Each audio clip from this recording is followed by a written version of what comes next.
Welcome to Classic Game Room, where I've got the review of a controller which belongs in a museum, not because it's old, but because it's artistic and stylish. It's the GADGET Fancy Green PlayStation 2 controller. It's pretentious. From GADGET, this controller doesn't think it's better than you, it knows it's better than you, and most other controllers, because it's super cool. Designed by aliens, produced by robots, the GADGET Fancy Green controller for the PlayStation 2 is for those of you who like form and function. If you're the discerning individual who demands the very best of everything, you should pick one of these up because it's really nice. Our friend Felicity from Worcestershire, England, sent an entire box of PlayStation 2 controllers to the show, and this one is my favorite. Not only does it look the best, but it also works really well too. It's the best of both worlds, if both worlds are Cybertron. For starters, it's super comfortable. Even though it may look like it's not, it is. Those smooth green things are like magic to your fingertips. We also get a stylish clear D-pad, which is nice, really cool thumbsticks, and buttons that work. Also, did you happen to catch the unique placement of the L2 and R2 buttons? GADGET is experimental.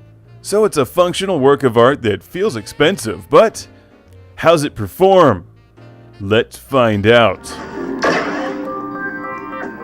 Here I am using the GADGET Fancy Green controller to play Ratchet and Clank Up Your Arsenal on the PlayStation 2, where it feels like a fully functional, good controller. In fact, after a while, I just forgot what controller I was using until I would look down at my hands and realize, oh yeah, I'm using the fancy controller again.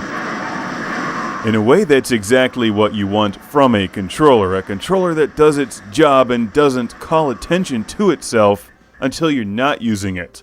When you see it on the shelf or coffee table and realize you've got a badass controller.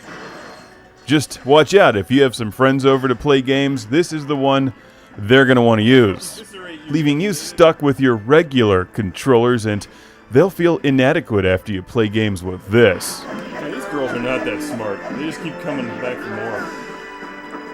I like this controller so much, I have to recommend it to you, although I have no idea where you get one. A quick search on eBay turned up none of them. Maybe it's a prototype, a secret prototype. I hope so, because that would make it even extra special, super cool.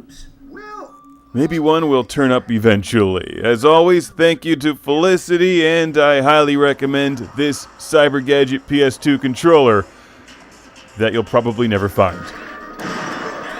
I wonder if there's any outtakes from this review. Oh, there are. It's like a unicorn of controllers, one that doesn't make a great hamburger, though. Wow. Sort of stretching it with that comment. Welcome back to Controller Week on Classic Game Room. I've got a controller here which looks like it belongs in a museum. Not because it's old, but because it looks like a piece of art. It's the most pretentious video game controller I've ever seen, and a very cool one. I already forgot the name of it. What's it called? Shit. GADGET.